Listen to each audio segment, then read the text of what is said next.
What's good, people? Jay Fresh here once again. We're sharing one mic. We're getting nice and close and personal. Nars, one mic. We're getting close and personal with Logan Sama right now. Just finished off the decks at one off at Dusk in Bournemouth. Welcome to Bournemouth, Logan. What's going on, mate? Welcome back to Bournemouth. Right, I was going to enter this whole video and interview phase as the first time officially Logan was in Bournemouth. Officially booked the first time you're here. You're allowed to actually say I'm in Bournemouth. Yes, that's true. So this is the first time I'm allowed to be announced that I'm actually in Bournemouth. Exactly. You don't want Logan to turn up as your cover DJ and then tell Cold Steps that you can't announce that Logan is actually performing. Because that's where you first met over at V. And what happened there, man? I mean, it was a good vibe, but it was an interesting kind of club for you. Yeah, man. I work best when there's people that have come to rave, and like you said, there's normally quite a big student turnout. Obviously, there's loads of students down here in Bournemouth, big university and that. But unfortunately, my debut down here was like the day after Annie Mac came down and stole. That's right. The day after she said, "Come rep me. Forget about tomorrow night." Yeah, basically. So and no one knew I was coming either. So that was the other thing. Obviously, if they knew I'd come, they'd flocked in their thousands. Exactly, and that's why we got you down tonight. First time officially in Bournemouth. Intimate club, dusk till dawn. Function One sound system. How did you find the club? Yeah, no, it was really nice. I love playing in clubs like that where you can get people sort of huddled around the decks, drunken people reaching over and stopping the turntables. That's an old classic I remember from Gas Club in the West End, seeing EZ smash that one. Yeah, so we had that tonight. I felt certified when I have people reaching over and stopping my tunes or pressing the reverse button or whatever. And people holding up the phones with the requests as well. Yeah, all that as well. Yeah, so I felt like a real DJ again. It was wicked, man. It was just people there looking to have a good time. Loads of knowledgeable heads, loads of people that were just open and just come to have fun as well. They might not have known all the tunes, but you know, it was a good mix of people and I really enjoyed it. The sound system was wicked. Yeah, it's wicked. Very much a clubber's club, and you know, as we get into the end of 2011 now, I think we can kind of have a quick retrospective of the past couple of months, see what's happened for you. On a personal level, of course, recently scooping 3 awards. Tell us about that. Congratulations, obviously, but tell us all about that. Yeah, the grime scene doesn't have a lot of accolades and awards, but it does have the Grime Awards, which is run by the grimeforum.com website. It's been going for 3 years, and I've won every DJ award for the last 3 years, so it was good to maintain my dominance. You say that very humbly, very matter-of-factly. 3 awards, 3 years in a row. This is just standard life now. But seriously, well done. It's a great look. Yeah, no, definitely. I mean, it's the fact that it's voted for by the public as well means a lot, because you don't always get the thanks or the praise. You know, doing this can sometimes be quite thankless. Like, obviously people think it's really glamorous, but you know, driving long distances and you might have the misfortune of playing for a promoter that's done no work and there's like 10 people in the club or something, and you know, we've all done that. Do you know what I mean? And being able to show my family and my friends like something that's been voted for by the public, to say that I'm the best at something, does mean a lot.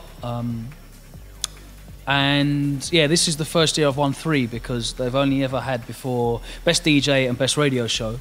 But this year they did Best Set as well, which is a really cool idea, because obviously the sets was something which was originally a really important thing in the grime scene, and it's sort of been forgotten a little bit with all the YouTube freestyles and all that sort of stuff. So for them to acknowledge, you know, the sets again and how important they are, is a really good thing, and it obviously dovetails nicely with the fact that I've been really trying to bring sets back with the After Hours and the Keeping It Grimy YouTube channel.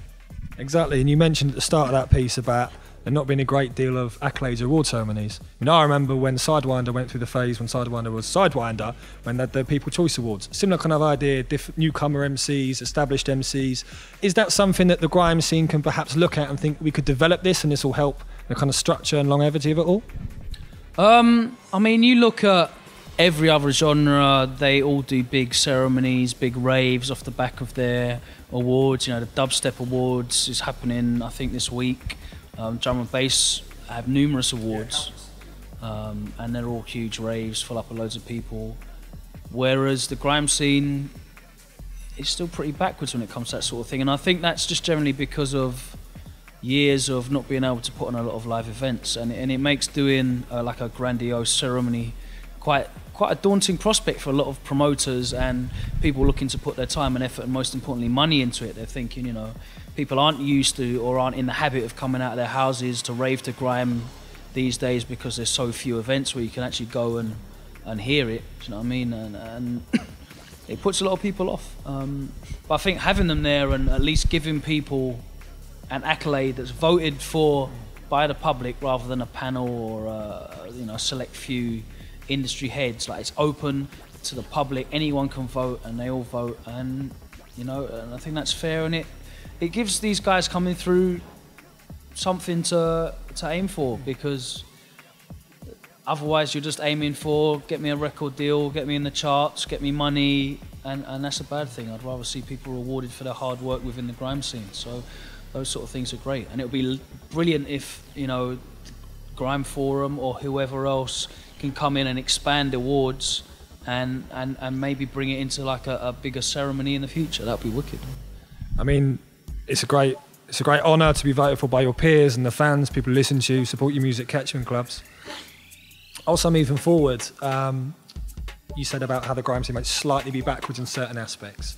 Compilation CDs, a couple coming up at the moment. UK Grime Volume 2 is coming out. Again, not a huge amount of heat around that. And I look at the track listing, especially the first CD, put together by Cheeky, and think that's a good look. And Lord of the Mics, free, long overdue, is dropping December, which is going to be audio and also an audio-visual kind of combination, videos as well, which is a key part of that with the YouTube side of things as well. So, you know, major compilations, do they still have an important role to play?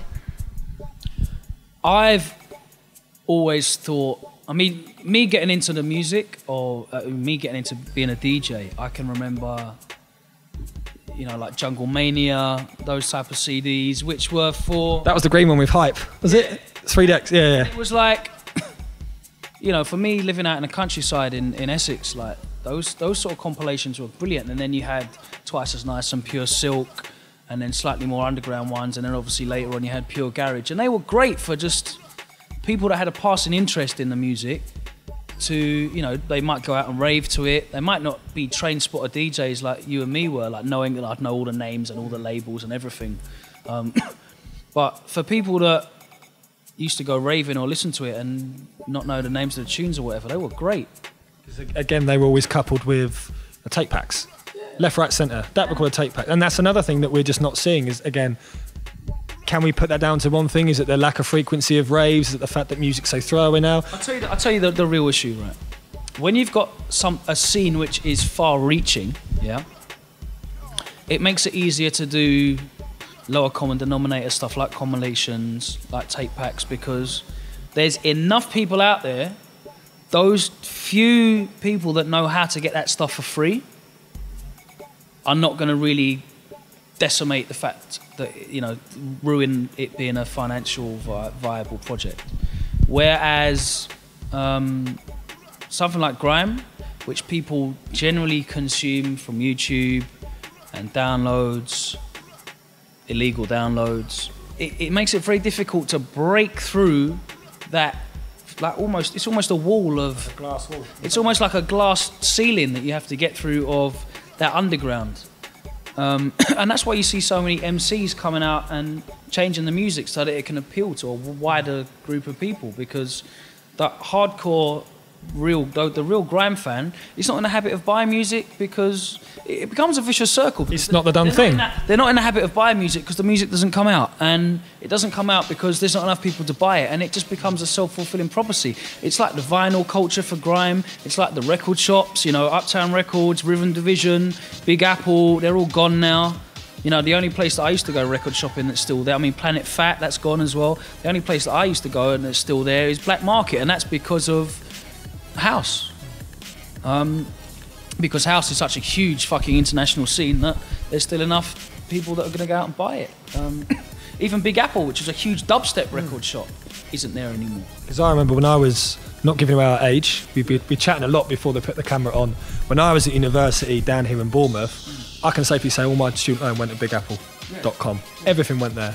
And again, it's just a sign of the times. But it seems... Well, I used to, I'll be honest with you, I dropped out in my second year of university, And my second year was pretty much spent in City Sounds, Uptown Records, and walking, like doing the circuit. I remember getting the train to Planet Fat to get a test press of Agent X, and I'd go to Black Market to get a Pulse X test press or a Bingo test press, and go. So, do you know what I mean? I'd do the rounds, and you do that just to stay on top. And nowadays, you just sit at home, Beatport, Juno, or someone sends it to you in your inbox, basically. Like, it's not the same anymore, and unfortunately, grime is not in a position where it can make up that in other areas, because there's not a lot of events, because we've had years of ignorance of people thinking if we put grime on, everyone's going to kill each other and it's going to be the end of the world, so no grime allowed. No grime raves, no grime DJs, even at urban nights. That's it, you know, you're blacklisted. And because of all that, it's really undermined the industry of grime, because we just can't rely on the other things that people have traditionally earned a living out of when record sales have decreased. Of course, I mean, it's a difficult situation, and looking forward now as we get to the end of this year, 3 quick questions for you. Favourite gig, favourite MC, or who you think's performed best over the last 12 months, and DJ or producer. So favourite gig, MC, DJ, producer, last 12 months. I played in Fabric Room 2 for the first time ever. I've done Room 1, I've done Room 3, never done Room 2. So I've now completed my selection there. I've done that, I've ticked that off my list. And I played there with Mr. Jam at his Speaker Box event, I think it was called. Okay, cool. Yeah, he did Room 2 there at Fabric, and DEE was there, Ms. Brat was there, and it was wicked. I got there and Goldie was playing, and that meant actually quite a lot to me. You know what I mean? To be online, I know I've been DJing a while now, and I've done quite all right for myself, but those sort of things still impress me. It's good. It's great that you still have the enthusiasm and passion. This is coming on to a later question. You need that. I still get gassed when I'm at Kiss and I see David Rodigan there, like, because it's still a rarity. I've only seen him there like 4 times. That's still sick though, regardless. Like, yeah, exactly. I know EZ personally. I've known him for years, but I still get excited knowing that I'm in the same station as EZ, because that's why I started DJing. So yeah, being on the same lineup as someone like Goldie meant a lot to me, and then seeing DWE smash the rave and then coming on after him and just doing my thing and juggling through a bunch of huge grime vocals and hearing like 300 to 400 people singing along all in a cramped, sweaty room. It was sick. I really enjoyed that. So that's got to be my favourite. So Fabric Room 2 was the gig, and MC and DJ/producer. Anyone who's really stood out for you? I know it's a difficult question, but anyone who's really come really, like, in the last 12 months, I have to be honest, I know, like, I'm putting stuff out of him, but the reason I'm putting stuff out of him is just because he's done so well this year, and that would be Predator, the producer out of the Midlands. He's just smashing it, everything, sick. He's making that grime that people are liking outside of grime, and not because it sounds like other types of music. And that's a skill. It still sounds straight up and down grime. He's got that bounce, that energy, that hype, but people like it. Like, I've seen old women like Circles, women in their 40s. Like, not that we're saying 40 is old. We're not. He's older than you're older than me though, so. Yeah, but I'm saying 40 is old. Logan, not fresh, saying 40 years old. Carry on, bro. I'm definitely still fresh. I got called 24 today. She'd had a lot to drink then, hadn't she? Didn't have to pay her anything either. So Predator and then MC? MC that's done a lot this year. Because if I asked you this last year, you know what I mean, it might have been a slightly straightforward question to answer. MC that's done the most this. Do you know what? Like, there's loads of people.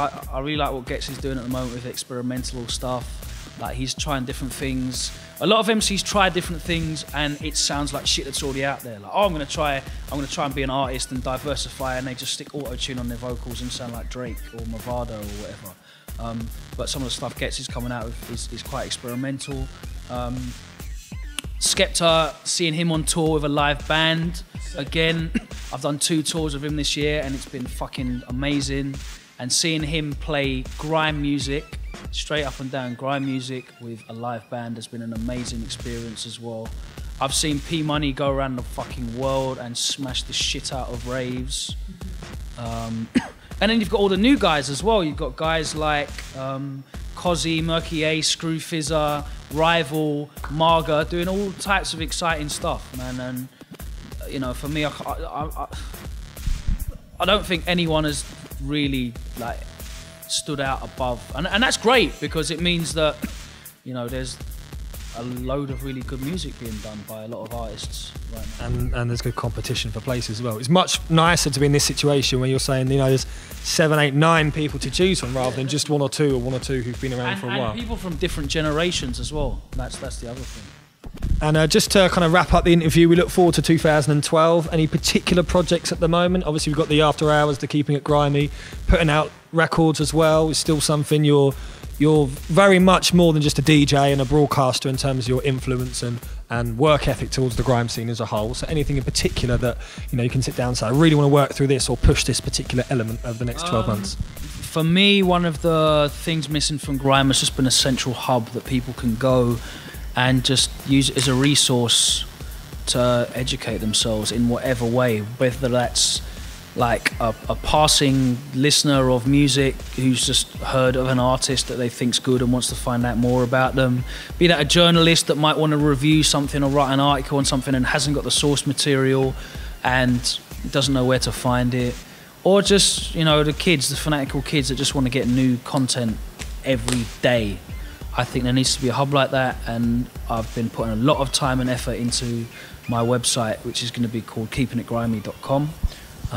And I was meant to launch it February this year, but we put it off to completely redesign the concept, put it to some investors, and we're going to come back next year, and it's going to be a really, really important project for me. I mean, I just want to make it so that if you have an interest in grime, be it a real fanatical interest, a passing interest, a professional interest, you can go there and there's something for you to go out there and spread the word. Because at the moment, I think there's people around the world that really, really like grime a lot. I mean, my listening figures on Kiss prove that there's loads of people. The number of followers that these artists get on Twitter, the number of hits on YouTube we get, shows you that there's a real passionate following for grime. But there's not like a unifying force. There's not somewhere where you can go and find out all the release dates. There's not somewhere you can go and find out all of the events that are on. You know, at the moment, you actually have to deal with people directly. You have to follow them on Twitter individually. You have to hunt through forums and go through loads of topics. And it's really difficult for someone that's not dedicated to grime to find out what's going on and where they can support. And I just want to make it easier for people to support grime. And that's what Keeping It Grimy will be, a resource so that the people that might want to support grime in whatever way, it just makes it easier for them. Because I think these days, if you make stuff complicated, it's like you have a CD, you bring it out in HMV, if it's out of stock, someone's going to go home and they'll download it. If they can't find it because it's not racked in HMV, they'll give up very easily these days. So I just want to try and make things as easy as possible for people to find out about grime, because in the day of the age of the internet, there's so much information for everything out there. People they haven't got the motivation to go and hunt it down. So I have to try and put it on a plate and serve it up nicely for people. Well, that flow of information is really important, but as a project, it sounds great. It sounds something that has been long overdue. Obviously not a straightforward project, so you're giving yourself a nice amount of work to do. In terms of people getting hold of you, I mentioned off air about Twitter. I do follow you on the Twitter game, and there's one recent tweet you did that I loved. I think it was a retweet even. Good music over charts, money and fame. A lot of my things look like retweets. A lot of people think I quote things, but I made it's from the old processor, mate. That sums it all up. The energy, the passion, the enthusiasm. So yeah, listen, thanks for coming down for the gig. Thanks for spending that time to have a little get together for the channel as well. I've really enjoyed my time down here in Bournemouth this time. You know, wicked club, wicked event that you guys are putting on, and you know, I look forward to coming back again, hopefully in a few months' time. Yeah, definitely. We'll try and hook that up. And contact details for you finally, Twitter, all that kind of good stuff. Let people know where to hit you up. Have you got the technical news to have it appear on the screen? Well, you have to look right in the camera and say, Dave, is it going to happen? Anyway, you can follow me. This is like a 45-minute interview after the club at like 3 in the morning. Before this, you got to go to Sweden in the morning. You're like, fresh, I can do a little 5-minute thing, but I got to get up. But carry on, bruv, carry on. Fuck, I can sleep on a plane, innit? I do have to drive to Gatwick though. Hopefully I'll make it without dying. Yeah, so you can follow me on all your social networks. It's generally /DJ Logan Sama, so at DJ Logan Sama on Twitter, /DJ Logan Sama on Facebook. The YouTube is /Keeping It Grimy, and that is KEEPINITGRIMY. There is no E in grimy. I'm promoting correct spelling, the English language, literacy amongst us in the grime scene.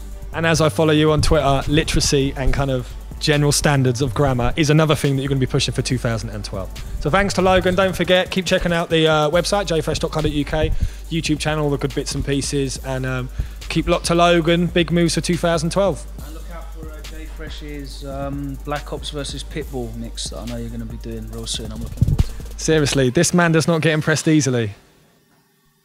I'm looking forward to it, man. I want to hear Kettle versus Meet Me in the Hotel Room. Kettle versus Pitbull. I'm sure there's already some Logan Sama dub plates doing around somewhere, aren't there? You can obviously do your own version. Let's just play your dubs, mate.